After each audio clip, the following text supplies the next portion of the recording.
Good evening, नमस्कार, प्रेम प्रणाम सभी मित्रों को। आजकल कथा की चर्चा हो रही है। कुछ मित्रों ने फ़ोन पे बात करी, किसी ने मैसेज भेजा, किसी ने बार बार वो भेजते रहते हैं कि भाई आपका क्या विचार है राम कथा के बारे में। अब मेरा क्या विचार हो सकता है? हमारी तो सारी कथाओं से मुक्ति हो गई। कथाएं बहुत सुनी, बचपन में भी सुनते थे। हर मोहल्ले में रामलीला होती थी। भारत के गांव-गांव, शहर-शहर, मोहल्ले-मोहल्ले में रामलीला होती रहती। कहीं बड़ी होती, कहीं छोटी होती। एक ही शहर में, कई बड़े शहर में तो कई जगह होती हैं। कथाएं भी होती है, फिल्में भी बन चुकी हैं। संपूर्ण रामायण हमने किसी ज़माने में एक फ़िल्म देखी थी, बहुत पुराने ज़माने की, महिपाल जी की। फिर जो टीवी सीरियल चली है रामायण, तो ऐसा है, राम कथा तो भारत के जनमानस के जो गहरे अचेतन मन में जमी हुई है। रामचरितमानस, जो तुलसीदास जी के हमें भी कुछ दोहा याद हुआ करते थे बचपन में।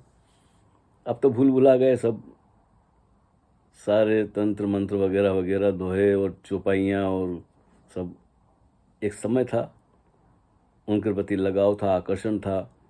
मोहल्ले में सब लोग जाते थे तो हम भी जाते थे, हम भी देखते थे।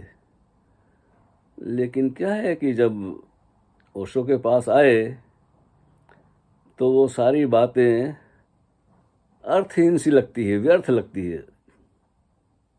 क्योंकि जब सुनते थे उस समय तो छोटी उम्र थी, और हम भी उस प्रचार के शिकार रहे हैं। जैसे गलतफहमी हो जाती है सभी लोगों को, हिंदू के घर में पैदा होता है तो अपने आप को हिंदू मान लेता है ना, मुसलमान के घर में पैदा होता है तो मुसलमान हो जाता है। जैन हो, पारसी हो, सिख हो, ईसाई हो, कम्युनिस्ट हो, आस्तिक हो, नास्तिक हो, जैसा भी परिवार बच्चों को मिलता है, बच्चे बिना सवाल किए उसी को फॉलो करते हैं, उसी के अनुयायी बन जाते हैं, मानते हैं।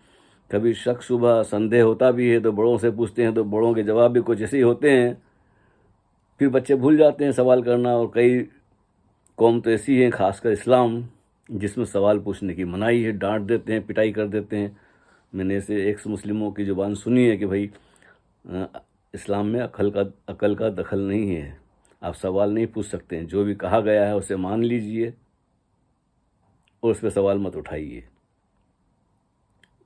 तो आजकल चर्चा चल रही है राम कथा की, तो मेरा तो इरादा नहीं था कुछ कहने का, लेकिन क्या है कि ऐसा है कि लोगों को लगेगा शायद स्वामी जी चुप हैं, बोलना नहीं चाहते हैं, डरते हैं वगैरह, या वो दुनिया भर के उनके मन में शक शुबा पैदा होते हैं।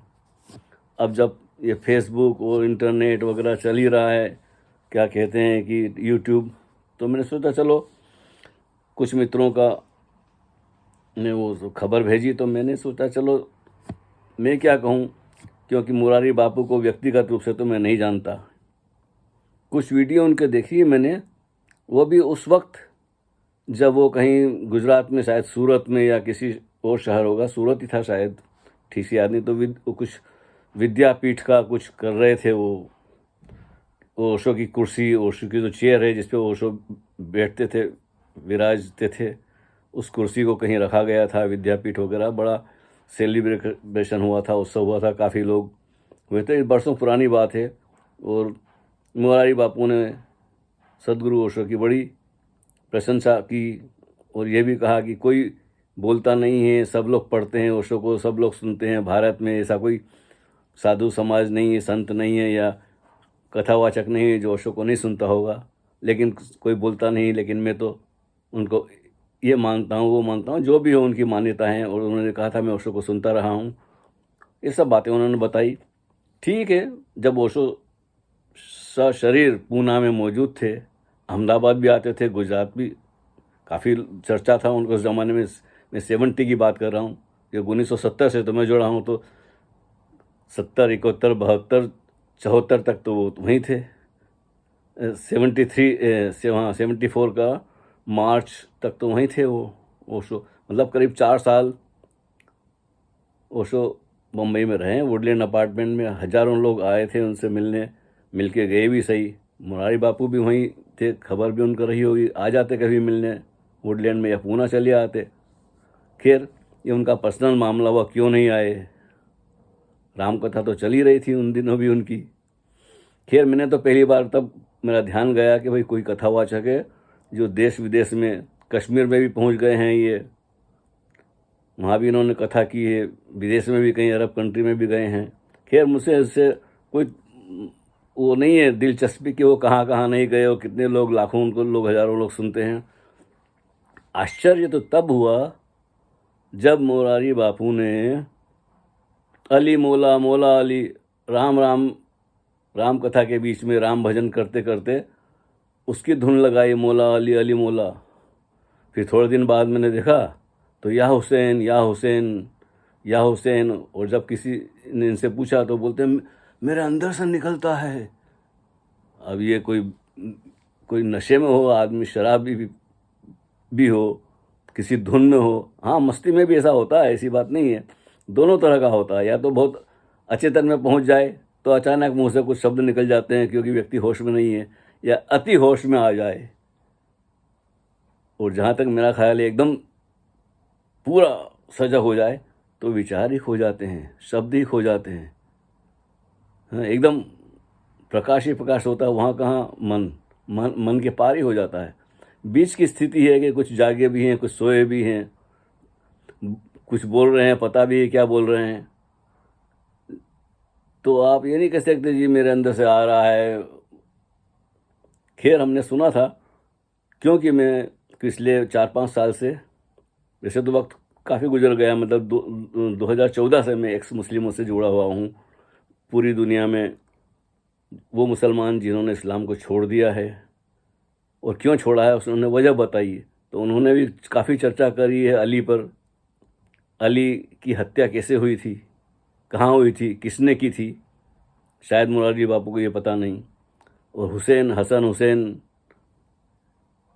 उन्होंने क्या किया, करबला का क्या, किस लिए करबला हुआ था, कितने लोग मारे गए।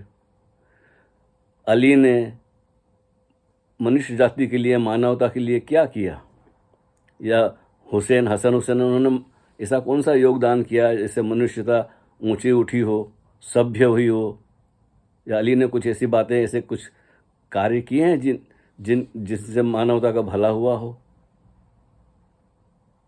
ये सब बातें मैं सामने होता तो मैं ज़रूर खड़ा होकर पूछ लेता, लेकिन मैं तो रहता हूँ विदेश में।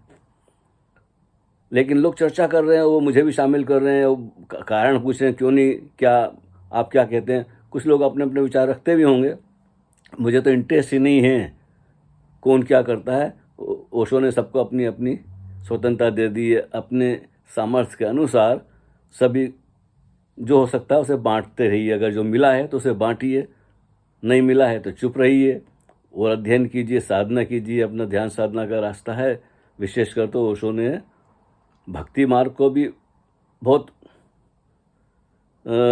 एक उसका कहे ना कि गुह्यतम रहस्य को उजागर किया भक्ति मार्ग के।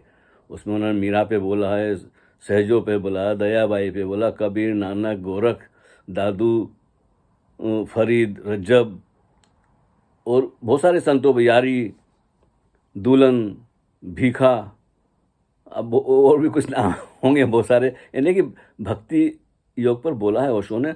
लेकिन वो कुछ और बात थी, वो कोई रट्टा लगाने वाली में थी, धुन लगाने वाली बात नहीं थी। अली मौला या हुसैन या हुसैन, ये जो धुन लगाना है, और वो भी उस सभा में जहाँ अधिकतर ओशो के सन्यासी हों या भारतीय लोग हों, गुजराती, जो भी हिंदू समाज से आते हैं लोग ज़्यादातर, तो मुसलमान तो इन्हें गिने आते होंगे इनकी सभा में, और शायद ये बुलाते भी होंगे, कुछ कारण रहा होगा।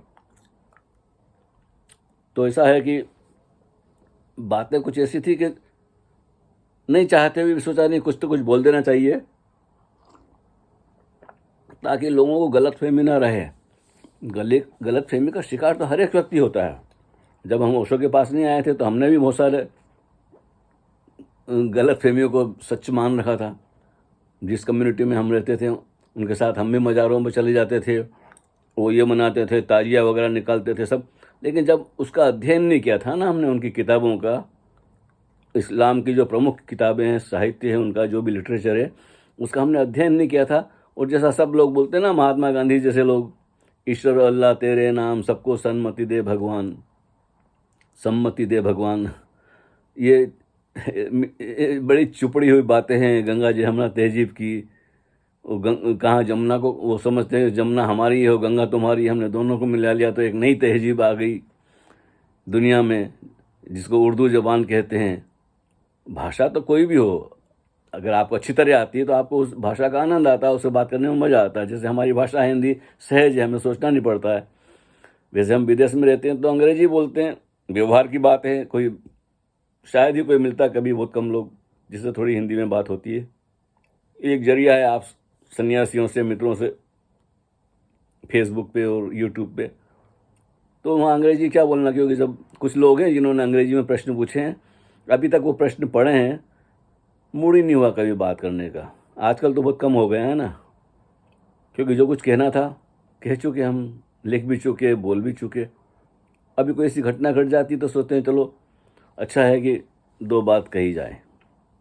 तो मैं मुरारी बापू से कहना चाहता हूँ, तो पहले अच्छी तरह से खबर तो निकालिए, लगाइए, पढ़िए, एक्स मुस्लिमों को बुलाइए अपने मंच पर। जो एक्स मुस्लिम समीर है, सिद्धार्थ जिसका नाम है वो है, अवैस इकबाल है, और अपने सलीम वास्तिक हैं, एहसान हैं, और भी आपको 20-25 नाम यूँ ही गिना सकता हूँ। स्त्रियां हैं कई, क्या क्या बोलते हैं कि एक वो भी कुछ लोग पाकिस्तान से हैं जो मुस्लिम घराने में पैदा हुए हैं, रब्बानी हैं और एंजिल हैं, और अपनी क्या बोल बाबर, क्या अरीशा बाबर हैं, राजपूत। ये कुछ नाम मैंने गिनाए हैं। ये वो लोग हैं जो इस्लाम में पैदा हुए हैं, उनके घर में रखा, सब रीति रिवाज जानिए, मुल्ला बन गए हैं, मौलवी बन गए हैं, लोगों को कन्वर्ट किया है कुछ लोगों ने इस्लाम में, हिंदुओं को या किसी जैन को या किसी और को। तो वो पूरे उसमें अंदर डूबे हुए थे। उन लोगों ने जब इस्लाम छोड़ दिया और उस कल्ट से बाहर आ गए, तो उनकी बातों में कुछ दम है, कुछ सच्चाई है। वो तर्क के साथ शास्त्रार्थ कर सकते हैं, उनको तो हक है अपनी बात बताने का। लेकिन आप ये दूसरों की भीड़ में राम राम के साथ में मौला अली मिला देते हैं। हाँ, गुरु नानक देव का नाम लिया होता आपने, या लिया भी होगा, आपने कहा कि मैं महावीर का भी लेता हूँ, उसका भी लेता हूँ, तो ये तो बात टालने वाली बात हो गई। तो आप पहले अध्ययन कीजिए मुरारी बापू, क्या अली ने क्या किया योगदान, भारत के लिए नहीं, सारी दुनिया के लिए। ऐसा कौन सा अच्छा काम किया जो आप उसकी धुन लगाते हैं अली मौला की। अली मौला है कौन, कहाँ पैदा हुए, उनका क्या काल कितना रहा, और उनकी हत्या किस वजह से हुई, वो किन्होंने की, और हसन हुसैन, करबला वगैरह ये सब।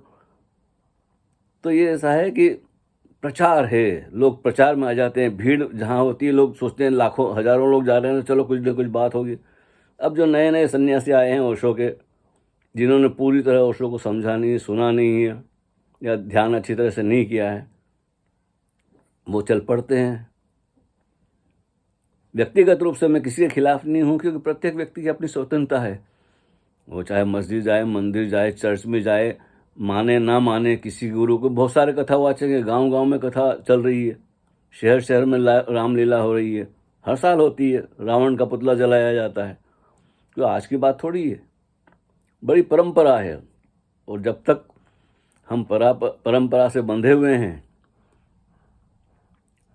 तो समझ लीजिए कि ओशो को आपने समझा नहीं है, सुना होगा, बात समझ में नहीं आई होगी। और मैं किसी को दोष नहीं दे रहा हूँ, क्योंकि अपना अपना समय होता है। हम भी जब नए नए आए थे तो हम भी धुन लगा लेते थे, कभी उसमें राम का नाम आ जाता था, लेकिन तब बात स्पष्ट नहीं हुई थी। ओशो ने बहुत चर्चा की है, राम पर भी, कृष्ण पर भी। एक बार मुझे याद है कि उन्होंने कहा था, जैसे कि मैं गीता में कहीं था कि मैं देव ऋषियों में नारद हूँ, और फिर उन्होंने एक्सप्लेनेशन किया था कि नारद का क्या चरित्र है। और फिर एक बार कहीं राम का भी आया था तो उन्होंने कहा कि मैं धनुषधारियों में राम हूँ। फिर राम के बारे में बड़ा विधायक बोला था, क्योंकि वो शस्त्र के साथ थे। राम हमेशा धनुष बाण लेके चलते थे, लक्ष्मण भी उनके साथ थे, दोनों धनुष बाण लेके चलते थे पूरे समय, जब तक वो बिस्तर में लेट नहीं जाएं। दिन में जहाँ भी चलना आना जाना होता था तो शस्त्र उनके साथ रहता था, क्योंकि दुश्मन का खतरा होता है। वो दुश्मन कौन था आप भी जानते हैं, जंगलों में कौन होता है, जंगली जानवर होते हैं। तो हम उनको बोलते हैं जंगली, लेकिन ऐसे मनुष्य भी हैं जो उसी कोटि में आते हैं, जंगली, जिसको बोलते हैं जाहिल, उर्दू में जाहिल बोलते हैं, फिनाटिक, कट्टरपंथी। तो ऐसा लगता है शत्रु बोध नहीं है। और अभी भारत ही नहीं, पूरे विश्व में सभी देशों में इस्लाम सबसे बड़ी समस्या बन चुका है। और आप ये धुन लगा के बीच में और ये राम कथा, तो ऐसा कौन सा व्यक्ति होगा जो आपके बताने जिन्होंने रामायण या राम कथा या रामलीला नहीं देखी होगी। अब उनसे बार बार वही, लोग बोर नहीं हो जाते हैं? पता नहीं, अपना अपना मिजाज है जी। शिकायत तो नहीं करना था, लेकिन मुझे कुछ बात जची नहीं, क्योंकि लोगों को जगाने की बजाय और आप उनको उसमें भक्ति भाव तो अंदर से प्रकट होता है। होगा कोई हजार में। आजकल तो लोग बोलते हैं भक्ति सबसे आसान है, मुझे नहीं लगता भक्ति सबसे आसान है। हाँ, ऐसा व्यक्ति सामने मौजूद हो जाता है ओशो जैसा, तो आपके अंदर वो भक्ति भाव जगता है। ऐसा नहीं कि आप जाके झुकते हैं, बस उनको देख के ऐसा लगता है साक्षात कोई जागृत पुरुष है, बुद्ध है। तो ऐसा होना चाहिए उनका उठना बैठना, बात करना, उनका हर एक शब्द का उच्चारण। इतनी सारी पुस्तकें हैं, इतने सारे वीडियो हैं, इतनी सारी ऑडियो हैं, उनको सुनने का जो आनंद होता है, उससे जो हम सीखते हैं, हमारे अंदर जो हमारी चेतना जगती है, हम तरोताज़ा और जागे हुए महसूस करते हैं, अपनी जिम्मेदारियां समझते हैं। तो ये तो बात ठीक है, लेकिन मुझे नहीं लगता है कि ये कुछ अच्छा हो रहा है। कहीं तंत्र के ऊपर, कुछ लोगों ने पूछा स्वामी जी वहाँ तंत्र के ऊपर हो गया, फिर मतलब क्या, या राजनीतिक भी और पुलिस भी और कोई कानूनी है गैर कानूनी है, तंत्र के नाम पर भी बहुत कुछ गलत फहमियाँ हो जाती है। अब ऐसा है कि पूरी दुनिया में नाम ओशो के नाम से क्या क्या होता है, सबकी खबर तो मिलती नहीं है, लेकिन कुछ मित्र जब खबर कर देते हैं तो सोच विचार आता है कि ये क्या चल रहा है सब। ओशो का मार्ग शुद्ध ध्यान का है। अगर नाच गाना और रखा है तो उत्सव के लिए रखा उन्होंने, ऐसा नहीं कि आप हमेशा ही उसको ही। ठीक है, मैंने भी खूब, हम भी खूब नाचे हैं, ऐसा नहीं हमने कुछ, हम भी कीर्तन मंडली में घूमे हैं, नाचे हैं, सड़कों पे भी नाचे हैं, सब जगह हम नाचे हैं। लेकिन ये सिर्फ यही नहीं है, बात कुछ और भी है। उन लोगों का नाम लीजिए जिन्होंने मनुष्यता के लिए कुछ किया है, कुछ योगदान किया है, जगाया है सोए लोगों की जो वो कट्टरपंथीता थी, चाहे वो हिंदू हो या मुसलमान हो या सिख हो ईसाई हो। ओशो ने इन सभी कल्ट से और सभी ये बोलते हैं संप्रदायों से मुक्ति की बात कही है। जब तक आप अपने पे लौट कर नहीं आएंगे तब तक आपको सब ये अर्थपूर्ण लगेंगे। तो ऐसा है कि कहने को और भी बहुत कुछ था, लेकिन ओशो ने चाहा कि लोग अतीत के मरघट से मुक्त हो जाएं, चाहे वो अतीत आपका हिंदू का हो, जैन का हो, बौद्ध का हो, कम्युनिस्ट का हो, यहूदी का हो, पारसी का हो, कितनी हजार तरह के संप्रदाय हैं, सभी से मुक्त हो व्यक्ति, समझ आए तो मुक्त होगा ना। आप तो उनको उल्टी और घुट्टी पिला रहे हैं, राम नाम के बीच में अली मौला डाल देते हैं या हुसैन डाल देते हैं, तो ये बड़ी कोई समझदारी की बात नहीं है। मैं आपको साफ साफ कहना चाहता हूँ, क्योंकि कई बार लोगों को गलत फहमी हो जाती है। कृष्ण वेदांत नाम ओशो ने दिया है, लेकिन उसका कुछ अर्थ और होता होगा, कुछ और अर्थ है भी, उसकी बात नहीं कर रहा हूँ कि लोग मुझे गलती से किसी संप्रदाय के से जुड़ा हुआ ना समझे। मैं तो ओशो के किसी संस्था से जुड़ा हुआ नहीं हूँ, अकेला हूँ। अकेला आया था, जब ओशो के बाद आया था अकेला ही था मैं। बरसों अकेला भी रहा हूँ, बीच में सब कुछ देखा भी है, संसार भी देखा है। तो लोगों को ऐसा गलत नहीं बोलूँगा तो ऐसा लगता है कि मैं समर्थन कर रहा हूँ राम कथा का। जो जबलपुर में जो ओशो के सन्यासी आ रहे हैं, सभी से मैं उनका भी समर्थन करता हूँ कि बहुत ठीक हो रहा है। बोलूँ तो लगेगा कि मैं उनके विरोध में हूँ। ना मैं विरोध में ना पक्ष में हूँ, मैं अपनी बात कह रहा हूँ कि ओशो ने सारी परंपराओं से, कल्ट से मुक्त होने की बात कही है। उन्होंने तो ये भी कहा, मुझे भी सर पे उठा के नहीं घूमना है। समझ गए, लेसन मिल गया, अंदर जागरूकता आ गई। बस वही कुंजी है एक जागरूकता के, जो भी जीवन जिए, पल पल जिए, जागे हुए जिए। और किसी चीज़ को प्रचार करने से पहले उसको छानबीन कर रहे हैं कि आप किस चीज़ का प्रचार कर रहे हैं। आप देख रहे हैं जगह जगह भारत में कितने उपद्रव हो रहे हैं। कश्मीर से लेकर नाम लेके गोली मार दी गई है। अभी बम धमाका हो गया दिल्ली में, उसके पहले कोई कन्हैयालाल को, तो कभी कौन से कमलेश तिवारी को, तो ना मालूम कितने नाम, कितने गिनाऊं।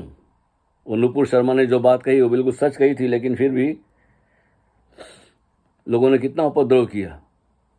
अपनी तरफ से कोई बात नहीं जोड़ी है उन्होंने, जो ने भी आलोचना की है, लेकिन लोग सुनते कहाँ। इनमें तो बिल्कुल जाहिलों की बड़ी फौज है।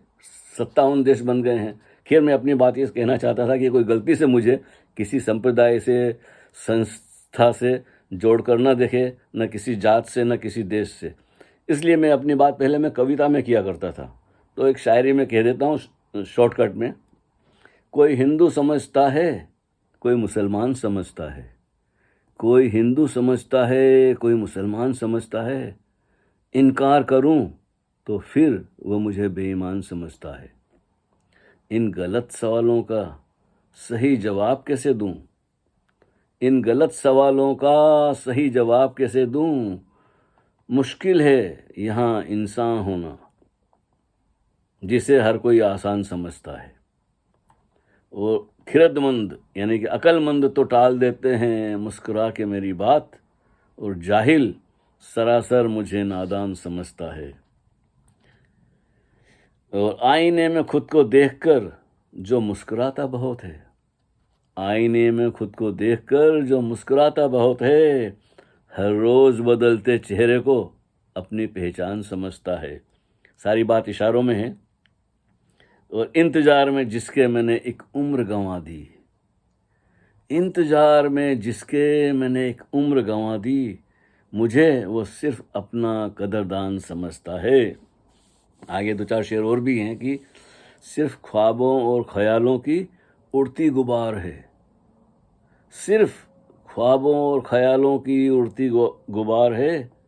नादान जिसे तू मजहब और ईमान समझता है। नादान जिसे तू मजहब और ईमान समझता है। एक पत्थर तराश कर किसी ने मंदिर में बिठा दिया। सच्ची बात को जरा गौर से सुनिए। एक पत्थर तराश कर किसी ने मंदिर में बिठा दिया, सिर्फ पूजने वाला ही उसको भगवान समझता है। भगवान समझता हो, भगवान की मूर्ति कहो, उसके पीछे की विज्ञान की बात नहीं कर रहा हूं मैं, लेकिन जो तोड़ते हैं, भारत में 40,000 से ज़्यादा मंदिर तोड़े गए हैं, ध्वस्त किए गए हैं। कई खंडहर अभी भी मौजूद हैं। जाइए अजंता, एलोरा, एलिफेंटा और खजुराहो, न मालूम कहाँ कहाँ, जहाँ जहाँ मेरा जाना हुआ है, कई मूर्तियाँ खंडित हैं, हजारों के हिसाब से खंडित हैं, तोड़ी फोड़ी गई है। एक के मोहम्मद हैं, उन्होंने कई मंदिरों का जीर्णोद्धार फिर से किया है। जरा के मोहम्मद की भी सुनिए, उन्होंने पुराने मंदिरों को जो टूटे फूटे थे। खैर, मैं बात कुछ और करने जा रहा था कि मूर्ति तोड़ने वाले हैं और मूर्ति बनाने वाले हैं। मैं दोनों के विरोध में नहीं हूँ, ना दोनों के पक्ष में हूँ। मैं एक बात बता रहा हूँ क्या दोनों को गलत फहमी है। ये वाइज की बातें खुदा का फरमान नहीं है। ये वाइज की बातें खुदा का फरमान नहीं है। उर्दू अदब को भी जो कौमी जुबान समझता है। और आखिरी शेर है कि मेरे लिए जिन गुलाब को तुम तोड़ लाए हो, मेरे लिए जिन गुलाबों को तुम तोड़ लाए हो, दर्द उनका ये सारा गुलिस्तान समझता है, सिसकियाँ उनकी ये सारा गुलिस्तान समझता है। कोई हिंदू समझता है, कोई मुसलमान समझता है, इनकार करूं तो फिर वो मुझे बेईमान समझता है। शायरी तो और भी बहुत कुछ थी, लेकिन ये समय इतनी जल्दी हो जाता है कि 25 मिनट हो गए। सोचा था 10-15 मिनट में बात हो जाएगी। तो सावधान रहिए, ध्यान साधना की बात अलग है, और ये क्या कहना, ध्यान से सुनिए। और हरिओम तत्सत।